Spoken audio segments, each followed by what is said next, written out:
قرآن کریم کی یہ آیات جو اس وقت تلاوت کی گئی 21ویں پارے سورہ لقمان کی آخری چند آیات ہیں. خداوند کریم نے پورے قرآن کریم میں مسلمانوں کے لیے رشد و ہدایت، فلاح و بہبود، فوز و کامیابی اور کامرانی، رستگاری اور نجات، خوشنودی اور رضائے مولا، ان تمام کے طریقہ کار، اصول و ضابطے، قواعد و قانون مسلمانوں کو حضرت محمد الرسول اللہ صلی اللہ علیہ وسلم کے ذریعے سے ایک ایک چیز بتا دی، سمجھا دی، اور مسلمان قوم کو متنبع کر دیا کہ اچھے اعمال، اچھا کردار تمہاری آخرت پر منطبق ہوتا ہے. دنیا آخرت کے لیے کھیتی اور بیج بونے کی جگہ ہے. ارشاد ہے، فرمایا مدنی کریم صلی اللہ علیہ وسلم نے، الدنیا مزرعۃ الآخرہ، دنیا آخرت کے لیے کھیتی ہے، جیسا بیج بو گے ویسا ہی کاٹو گے. اچھائی کرو گے وہ بھی سامنے آ جائے گی، برائی کرو گے وہ بھی سامنے آ جائے گی. آئے گی کب؟ قرآن کریم کی اور اللہ میاں کی زبان میں اس دن کو قیامت کہتے ہیں. اس کے بارے میں قرآن کریم نے تفصیل کے ساتھ بے شمار جگہ پر بیان فرمایا. حدیث کی کتابوں میں مدنی کریم صلی اللہ علیہ وسلم کے ارشادات میں اس کی بڑی تفصیل موجود ہے. یہ الگ بات ہے کہ اس گھبراہٹ کا احساس آج ہمیں نہیں ہو سکتا.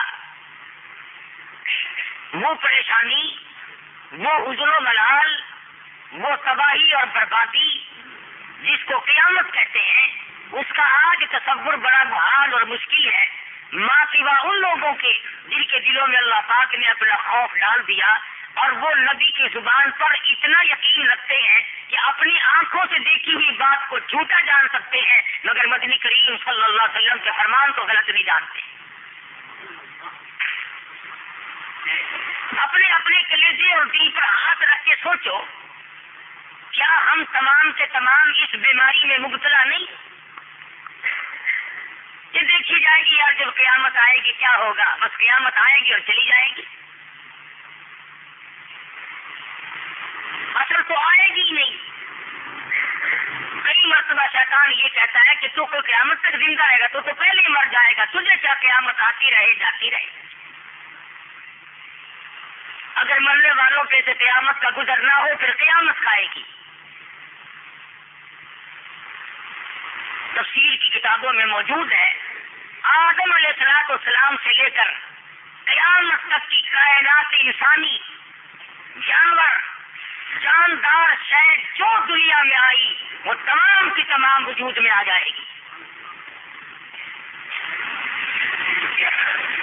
جس بچے نے دنیا میں ایک سانس بھی لیا ہے وہ بھی قیامت میں کھڑا ہوگا. جس نے 1000 برس کی زندگی بسر کی وہ بھی قیامت میں کھڑا ہوگا. جن کے صدقے میں سارے جہان کو وجود ملا، لیل و نہار کی گردش کا اصلی مقصد، کائنات اور کائنات کے وجود میں آنے کا اصلی سبب حضرت محمد مصطفیٰ صلی اللہ تعالی علیہ وسلم بھی میدان حشر میں موجود ہوں گے. مطلب میرا یہ کہ چھوٹے سے چھوٹا اور بڑے سے بڑا، نیکی کے اعتبار سے بھی اور برائی کے اعتبار سے بھی تمام سے تمام قیامت میں اللہ پاک کی حضور میں موجود ہوں گی. یہ قرآن کریم کا فرمان ہے، نبی کا ارشاد ہے. اب یہ الگ بات ہے کہ کچھ لوگ تو مزے میں ہوں اور کچھ لوگ تباہ ہو رہے ہوں. قرآن کریم میں صاحب ارشاد فرمایا، تعرج الملائکۃ والروح الیہ فی یوم کان مقدارہ 50,000 سنہ. فرمایا اس کی مقدار، اس کا عرصہ، اس کی لمبائی، ایک دن کی لمبائی 50,000 برس کی ہوگی۔ نہ سورج ڈھلے گا نہ رات آئے گی۔ آج 9 کروڑ میل کی بلندی پہ سورج ہے، اس دن صرف 1.25 نیزے پہ ہوگا۔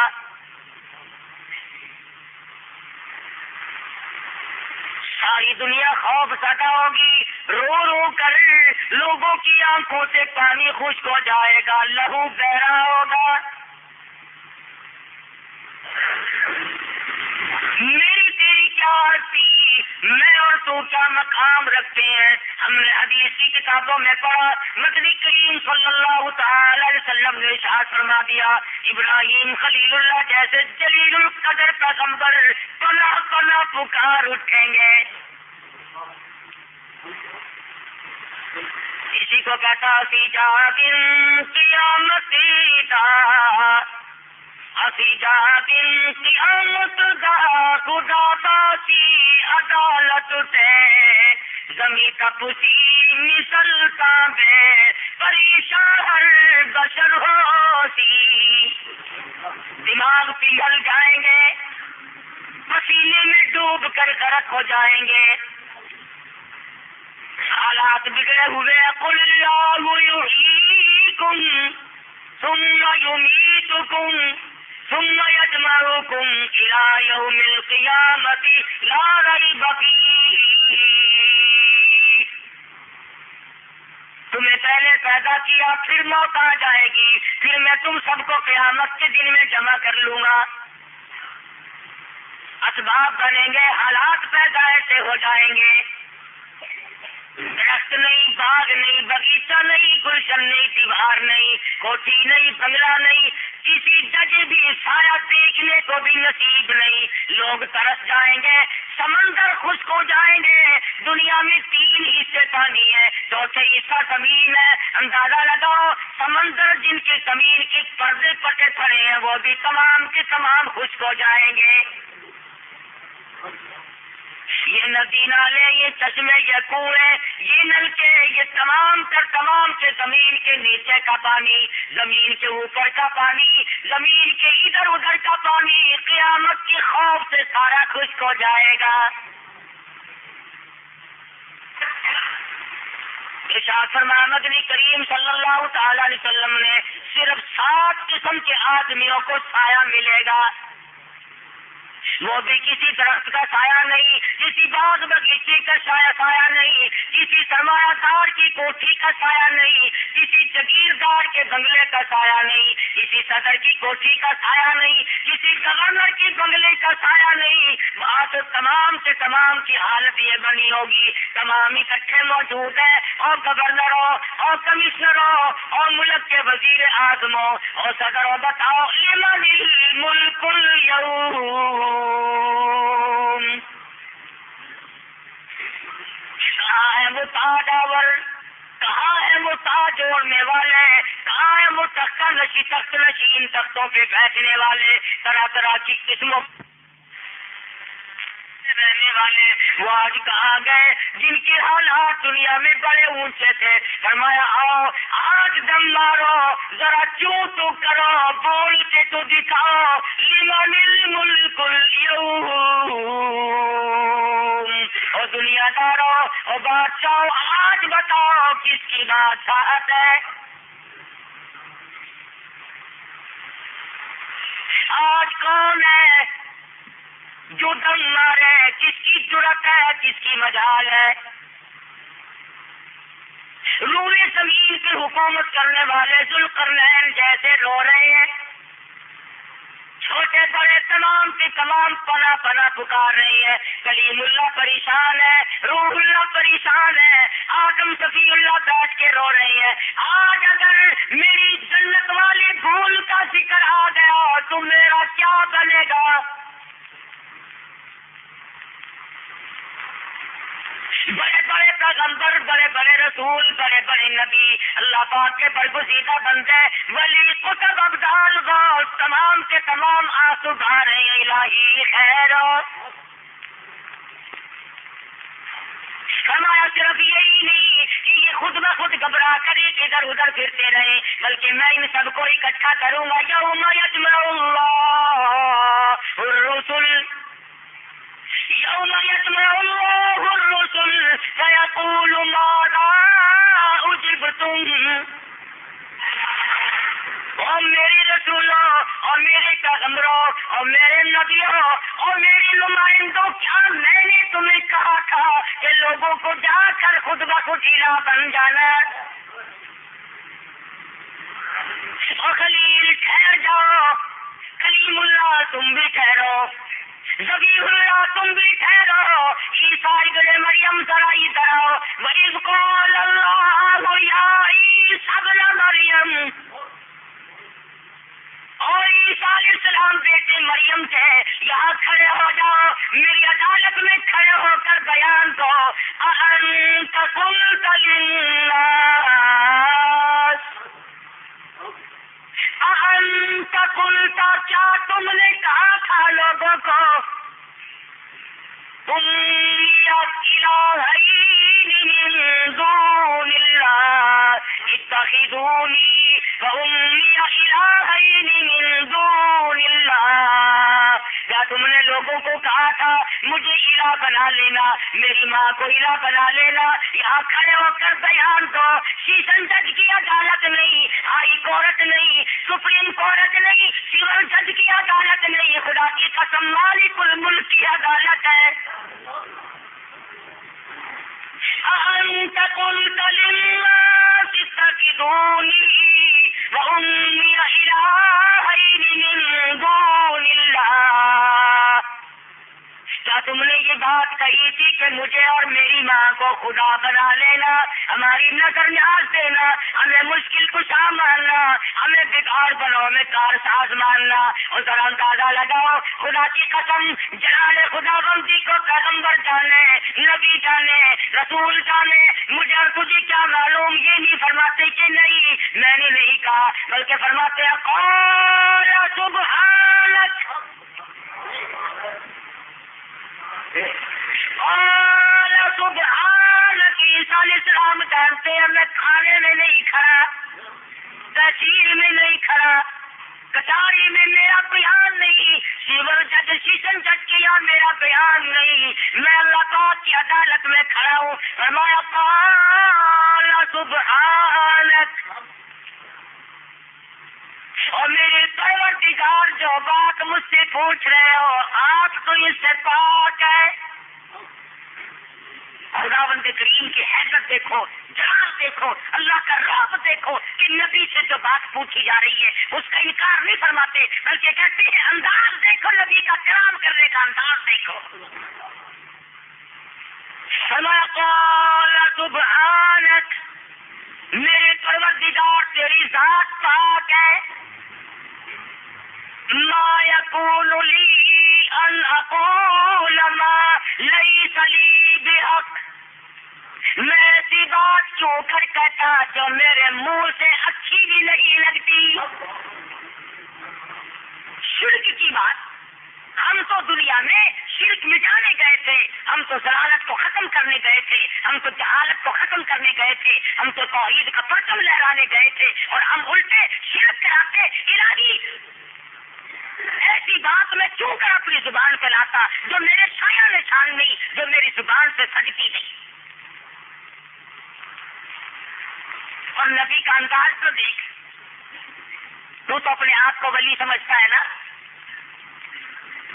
گناہگار تو اپنے آپ کو کبھی سمجھا ہی نہیں۔ نبی کا انداز دیکھو، کہتے فرماتے ہیں ان کنت قلتہ فقد علمتا، اور میرے پروردگار اگر میں کہتا تو تو ضرور جان لیتا۔ ان کنت قلتہ فقد علمتا، اگر میں کہتا تو تجھے ضرور پتہ لگ جاتا۔ کیوں؟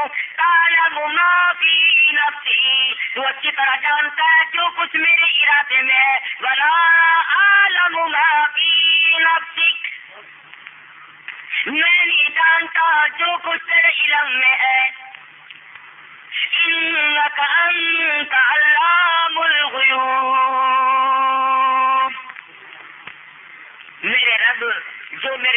بات اٹھتی ہے، جو میری نیت میں آتی ہے، جو میرے دل میں خیالات آتے ہیں، تو انہیں بھی جانتا ہے۔ میں کیسے جانوں کہ تیرے علم میں کیا ہے؟ تو غیب دار ہے، میں غیب دار نہیں۔ اللہ کی عدالت میں جو بیان ہوگا اس سے بڑھ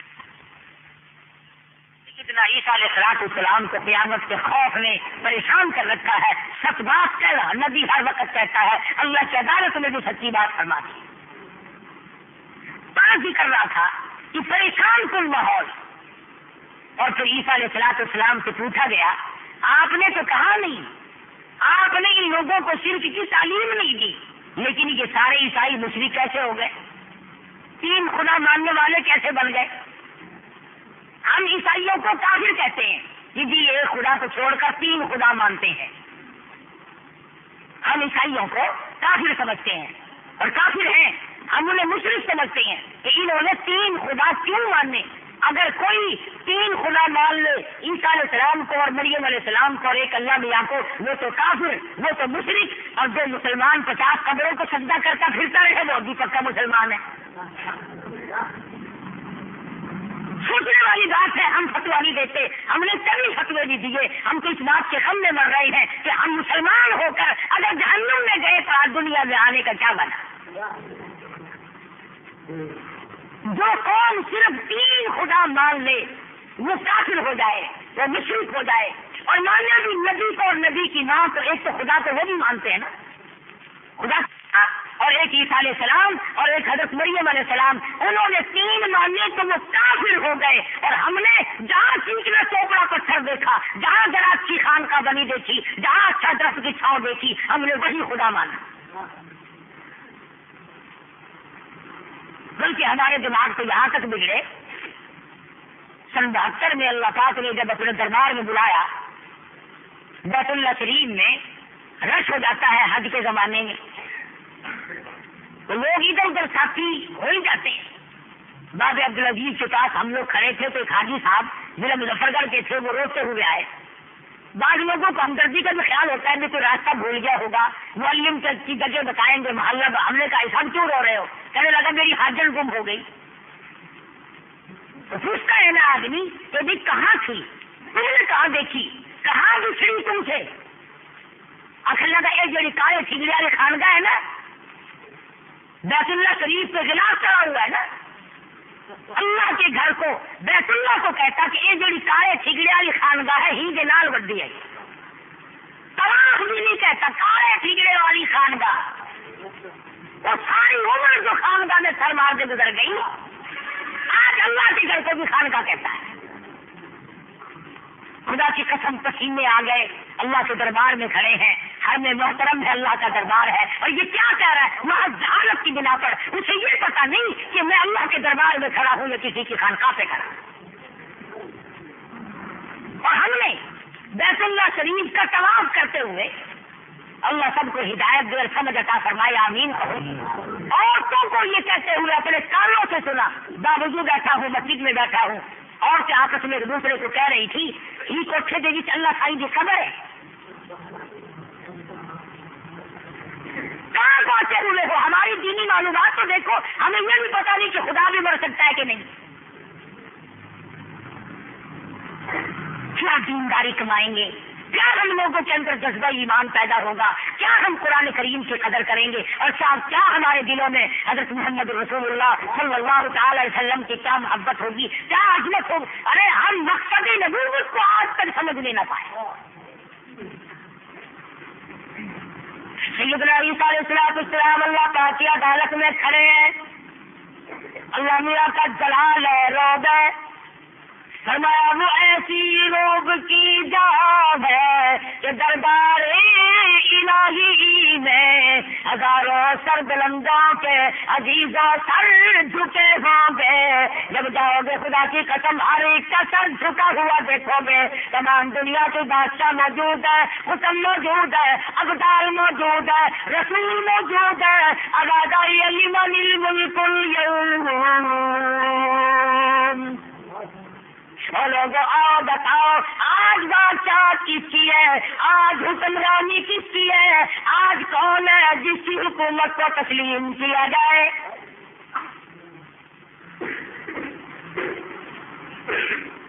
سیدنا عیسیٰ علیہ السلام عدالت خداوندی میں کھڑے ہیں، روح اللہ ہے، اللہ میاں نے بغیر باپ کے پیدا فرمایا، اپنی روح بتایا، لیکن جلال خداوندی ہے، فرمایا انک انت علام الغیوب۔ اور اسی طرح بس نہیں، اے کاش تم عربی جانتے، اے کاش تمہیں قرآن کریم کے سیاق و سباق کا روانگی کا پتہ چلتا، ربط ضبط کو سمجھتے، فرمایا ما قلت لهم الا ما امرتنی به ان اعبدوا اللہ۔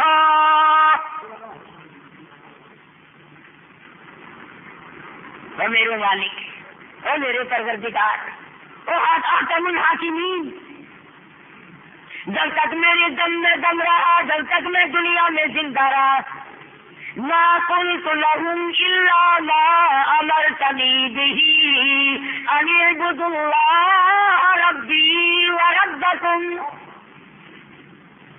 میں تو ان سب سے یوں ہی کہتا رہا، اور لوگوں آؤ میرے پروردگار کو بھی مانو، اپنے رب کو تسلیم کرو، اور ظالمو جس خدا کا کھاتے ہو اسے مانو، جس خدا کا پیتے ہو اسے مانو، جس رب العالمین کی دی ہوئی جوانی میں اکڑے پھرتے ہو اسے مانو، جس نے دولت دی ہے اسے مانو، جس نے خوبصورت بیوی عطا فرمائی ہے اسے مانو، جس نے عجب عجب صورتوں والی اولاد کی صورت میں کھلانے بخشے ہیں اسے مانو۔ فما قلت لهم الا ما امرتنی به ان اعبدوا اللہ۔ میں تو لوگوں سے یہی کہتا رہا ہوں کہ آؤ میرے پروردگار کی عبادت کرو، اسی کی نظر نیاز دو، اسی کو غیب نہ سمجھو، اسی کو حاکم اعلیٰ تسلیم کرو، اس کے سوا کوئی حاکم اعلیٰ ہے ہی نہیں۔ عیسیٰ علیہ السلام کا قرآن کریم میں اللہ پاک نے بیان نقل فرما دیا جو قیامت میں دیں گے، ربی وربکم، اور آگے سنو خدا کی قسم دلہ پھٹتا ہے، فما وکنت علیہم شہیدا ما دمت فیہم۔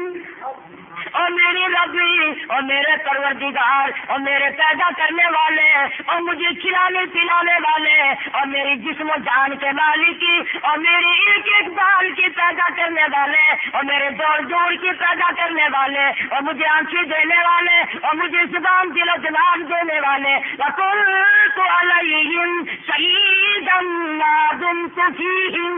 تیری ذات کی قسم جب تک میں دنیا میں رہا تیرا نام لوگوں کو بتاتا رہا۔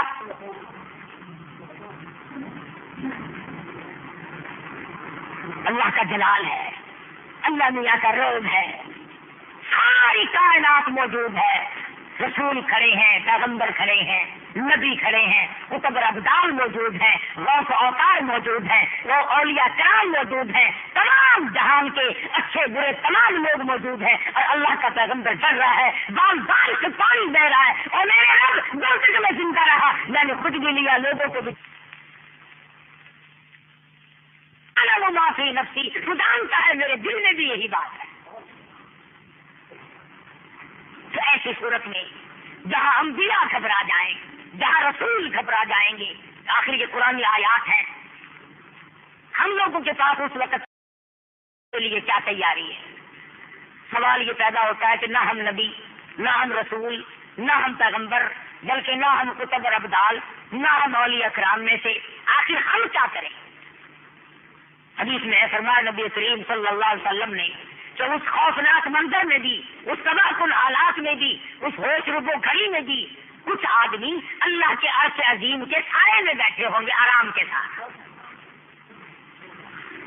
اس عرش کے سوا اور کوئی چھاؤ نہیں، کہیں سایہ نہیں، ملے گا ہی نہیں، کوئی سایہ نہیں ہوگا، بادشاہوں کے لیے نہیں، وزیروں کے لیے نہیں، سفیروں کے لیے نہیں، بڑے بڑے جگیرداروں کے لیے نہیں، سرمایہ داروں کے لیے نہیں، اچھے بروں کے لیے نہیں، صرف ایک ٹھکانہ ہے، وہ ہے عرش عظیم کا سایہ۔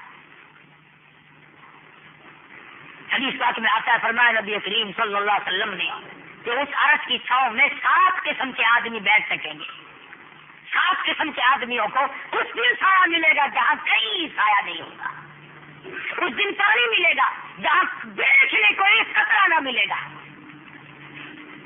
سب سے پہلے فرمایا الامام عادل، بادشاہ انصاف کرنے والا، وہ بادشاہ انصاف کرے، چاہے اپنے اوپر پڑے یا دوسرے کے اوپر پڑے، بہرحال انصاف کر کے دکھلائے۔ جب اس کے یہاں کوئی فریاد بھی آئے تو اسے انصاف کرنا چاہیے۔ اور یہی مسئلہ بڑا مشکل ہے۔ بادشاہ کے عدل کا، بادشاہ کے انصاف کا بڑا زبردست اثر پڑتا ہے لوگوں پہ بھی۔ لوگوں سے گزر کر میں تو یہاں تک مانتا ہوں کہ بادشاہ کے انصاف کا، حکمران کی عدالت کا اور اس کے صحیح معنوں میں عدل کا اثر کھیتیوں میں جاتا ہے، سبزی ترکاریوں میں پہنچتا ہے، درخت کے پتے پتے میں جاتا ہے، تنے تنے میں جاتا ہے، پھل کے رس کے ایک کے قطرے میں بادشاہ کے انصاف اور عدل کا اثر پڑتا ہے۔ نوشیروان بادشاہ تفسیر کبیر میں امام فخر الدین رازی رحمۃ اللہ علیہ نے لکھا ہے، بہت اچھا بادشاہ تھا۔ نبی کریم صلی اللہ علیہ وسلم نے اس کی تعریف فرمائی۔ پہلے زمانے کے بادشاہ جنگلوں میں تفریح کے لیے، شکار کے لیے جایا کرتے تھے۔ اس زمانے میں موٹر کار، ہوائی جہاز تو تھے نہیں، کئی کئی دن لگ جاتے تھے سفر میں ان کے جانے آنے میں۔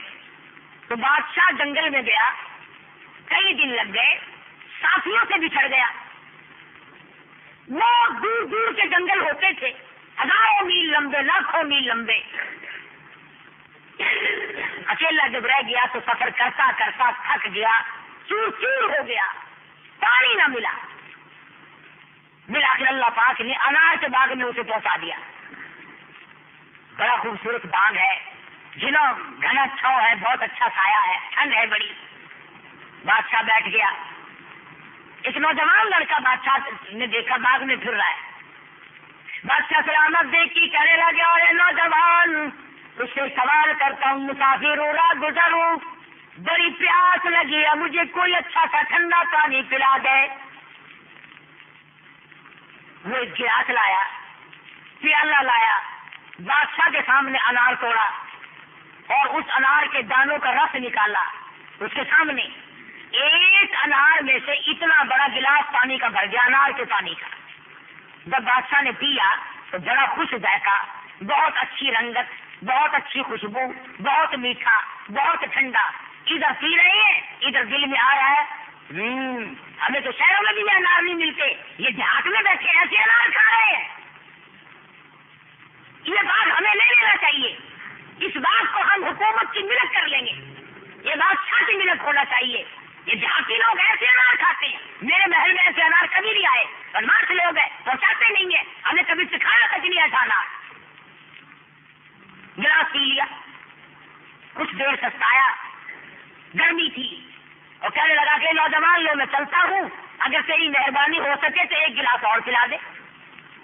اس نے اسی ٹہنی سے اس کے سامنے انار توڑا، وہی گلاس، وہی پیالہ، اور جب پانی نکالنے بیٹھا تو پہلے ایک انار میں سے گلاس بھر گیا تھا، اب اس کا چوتھائی بھی نہ بھرا، تھوڑا سا رس نکلا۔ اور جب بادشاہ کو پیش کیا گیا، وہ نوجوان نہیں جانتا یہ بادشاہ ہے، وہ تو ایک مسافر سمجھ کے اس کی خدمت کر رہا ہے۔ اس نے پی کے دیکھا، کہنے لگا کہ نوجوان، وہ پہلے رس والا انار کا پیڑ کوئی دوسرا ہے، اسپیشل تم نے اپنے لیے رکھا ہوا ہے، یہ کسی اور جگہ سے سوکھا انار توڑ کے لایا، جس میں پانی نہیں، جس میں رنگت نہیں، جس میں خوشبو نہیں، جس میں وہ ذائقہ نہیں۔ نوجوان کہنے لگا، رب اکبر کی قسم، میں پیڑ تو کیا بدلتا، میں نے تو ٹہنی بھی تبدیل نہیں کی۔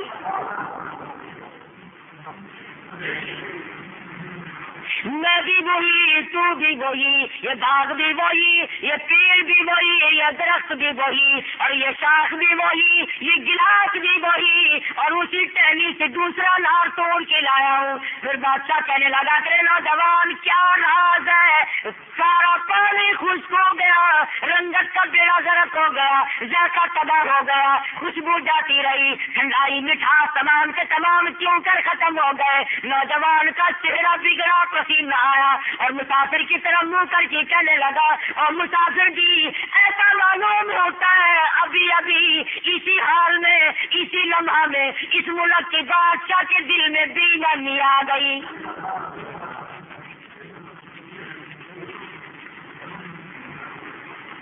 مسافر کہتا ہے کہ نوجوان، بادشاہ خدا جانے کہاں ہوگا، باغ کہاں، بادشاہ کہاں، نوجوان کہنے لگا کہ بادشاہ لوگ ظلم کا ارادہ کرتے ہیں، جب ستم ڈھانے کا پروگرام بناتے ہیں ان کے دل کے ارادے کا دھواں نکل کر فضا میں چھا جاتا ہے، اور کہنے لگا باغوں میں، درختوں میں، بہاروں میں، پتے پتے میں ساتھ سما جاتا ہے، اور تمام کی تمام برکتوں کا اور رحمتوں کا بیڑا غرق ہو جاتا ہے۔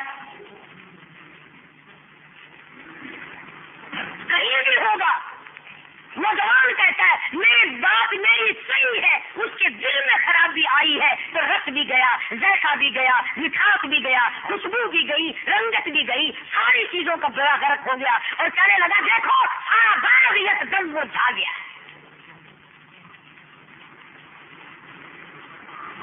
بادشاہ رونے لگا میرے پروردگار، ابھی تو میرے دل میں ہی آئی ہے اور کہہ بیٹھوں گا تو کیا ہوگا؟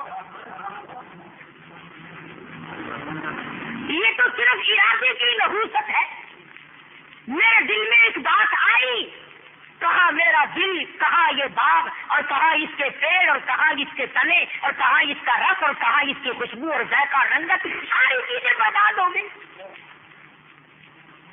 اللہ کے حضور میں رویا، توبہ کی ہو میرے مالک، میں آج کے بعد بالکل اس قسم کا ارادہ کبھی نہیں کروں گا، توبہ کرتا۔ دوپہر تھی، گرمی تھی، سورج ڈھلا، کچھ تپش کم ہونے لگی، رو دھو کے چلتے وقت کپڑے جھاڑ کے کہا نوجوان آخر میری تیری ملاقات ہے، چلا ہوں، اگر تیرا دل اجازت دیتا ہو تو ایک گلاس اور پلا دے۔ قرآن کریم کی تفسیر میں کہاں پر لکھا ہے یہ؟ تفسیر کبیر میں الحمدللہ رب العالمین کی تفسیر کرتے ہوئے امام فخر الدین رازی رحمۃ اللہ علیہ نے لکھا ہے، ویسی کیسی کتاب کی بات نہیں۔ علامہ راضی لکھتے ہیں کہ نوشیروان بادشاہ نے پھر لجاجت سے پانی مانگا، اور بادشاہ کہتا ہے کہ جس وقت تیسری مرتبہ وہ نوجوان اٹھا میں نے اس کو غور سے دیکھا کہ اب یہ کدھر جاتا ہے۔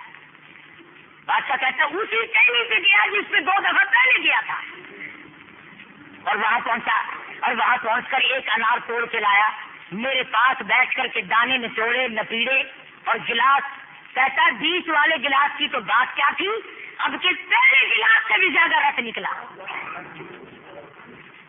اور جب میں نے پی کے دیکھا تو ایسا ذائقہ ساری عمر میں کبھی نہیں آیا، رنگت نرالی، خوشبو نرالی، ذائقہ نرالا، مٹھاس بہت اچھا، ٹھنڈا بہت اور خوش ذائقہ، اور رس اتنا نکلا کہ ابھی ایک دانہ پورا نہیں ہوا کہ گلاس بھر گیا۔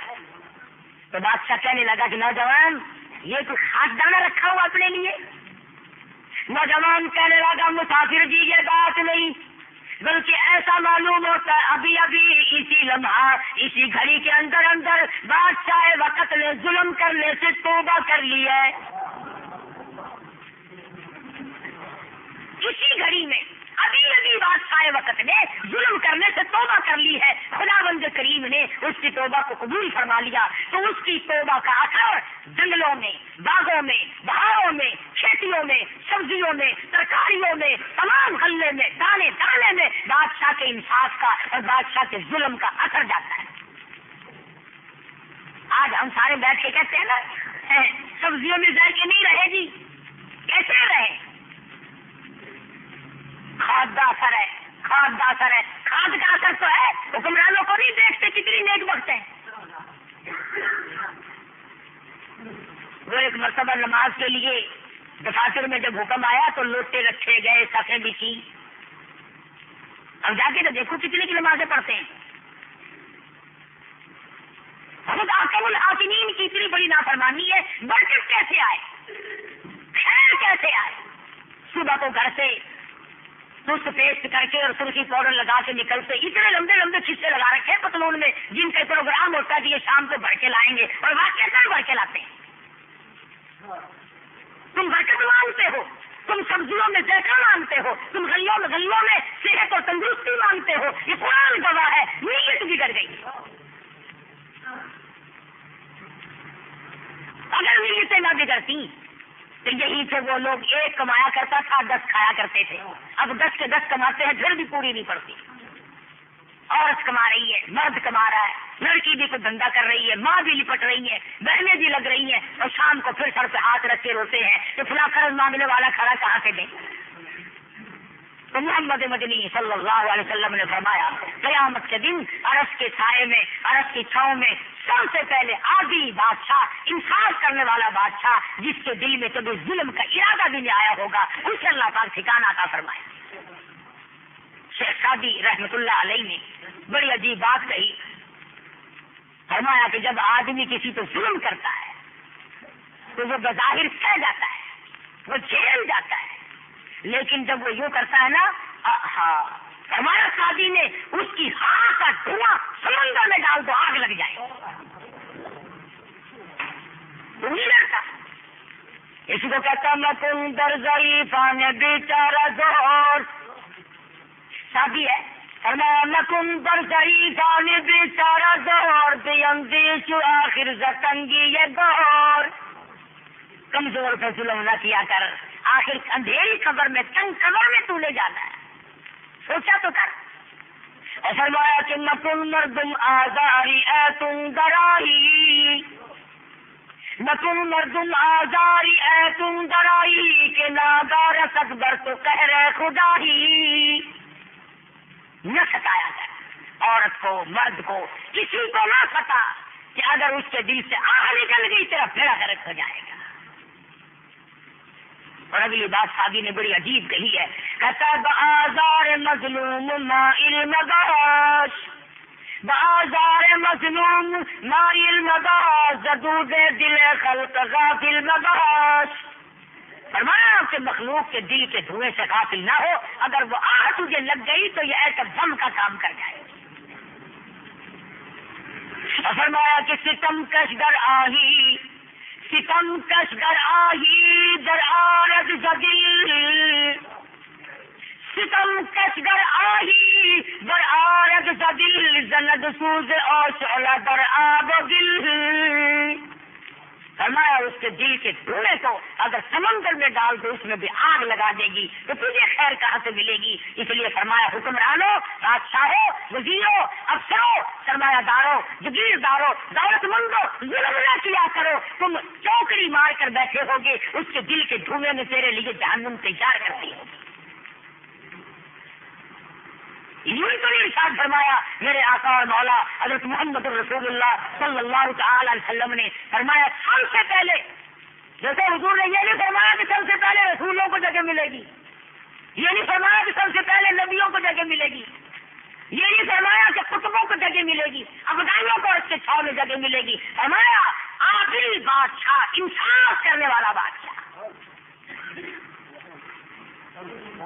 جو لوگ بادشاہ میں انصاف کیا کرتے تھے، مجھے اور آپ کو کیا معلوم ان لوگوں کی زندگیاں کیسی تھی.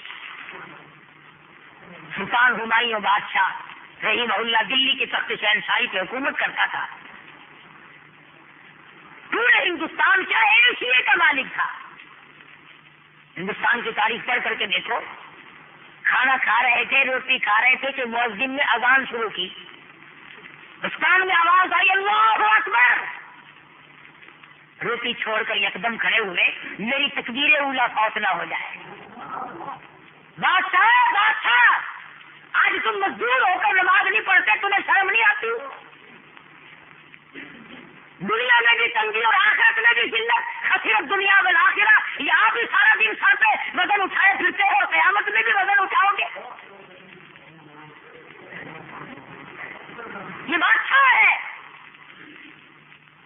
تاریخ میں لکھا ہے جو لقمہ منہ میں تھا اسے بھی باہر پھینک دیا.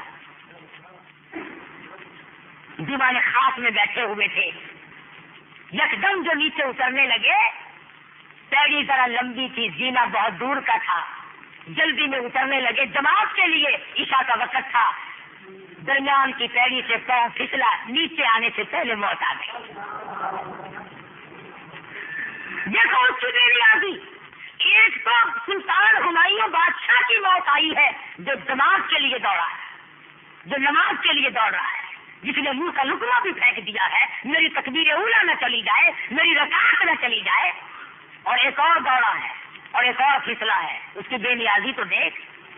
مؤذن ہے، ہاں اس لیے کہہ رہا ہوں کچھ نیکی کر کے گھمنڈ نہ کیا کرو، اس کا احسان عظیم سمجھو اور دعا کیا کرو اللہ میاں اس پر خاتمہ کر دے۔ دمشق کی جامع مسجد کا مؤذن ہے، ایک دو دن کا مؤذن نہیں، 40 سال اذان دی، 40 سال تک مسجد میں جھاڑو لگائی، خدمت گزاری کی مسجد کی۔ دمشق کی جامع مسجد ہے۔ ایک دن عصر کی اذان دینے کے لیے، اس زمانے میں لاؤڈ اسپیکر تو تھے نہیں، اذان دینے کے لیے مینار پہ چڑھا، برابر میں ایک عیسائی کا مکان ہے، یوں نظر پڑ گئی عیسائی کی ایک لڑکی پہ، بس دماغ خراب ہو گیا، وہاں سے اترا، فون پہنچا، لڑکی میں دیوانہ ہو گیا ہوں، میں پروانہ ہو گیا ہوں، میرا دماغ خراب ہو گیا ہے، مجھ سے شادی کر لے، تیرے بغیر اب میں زندہ نہیں رہ سکتا۔ وہ کہنے لگی میں عیسائی ہوں، تو مسلمان ہے، میرا تیرا کیسے میل ہوگا، تو عیسائی بن جا۔ وہ کہنے لگا تجھے نہیں چھوڑ سکتا، چلو میں اسلام کو چھوڑتا ہوں، میں عیسائی بن گیا۔ میں اپنا سامان اٹھا لا، گجرا اوپر تھا، خوشی خوشی دوڑا ہے، کام بن گیا ہے، مر جاتا اگر یہ انکار کر دیتی، اب میں کہاں جاؤں گا، اسی کے ساتھ مروں گا۔ مجھے مل گئی، میرا دامن بھر گیا، میری آرزو پوری ہو گئی، میری حسرت مجھے مل گئی، آنکھوں نے جسے دیکھا تھا اسے پا لیا، دل نے جسے چاہا تھا وہ میری دامن میں آ گیا۔ ابھی جاؤں گا، رات کو اسی کے پاس رہوں گا۔ اوپر کے حجرے سے سامان اٹھایا اور خوشی میں جلدی سے نیچے اترنے لگا، اوپر کی پیری سے پاؤں پھسلا، نیچے آنے سے پہلے موت آ گئی۔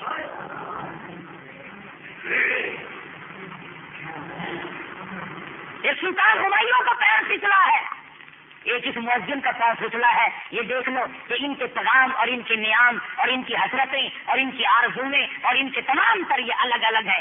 اسی کو کہتا ہے کہ تیرا قیام اور ہے، میرا قیام اور ہے، تیرا قیام اور ہے، میرا قیام اور ہے، عشق کے درد مند کا طرز کلام اور ہے۔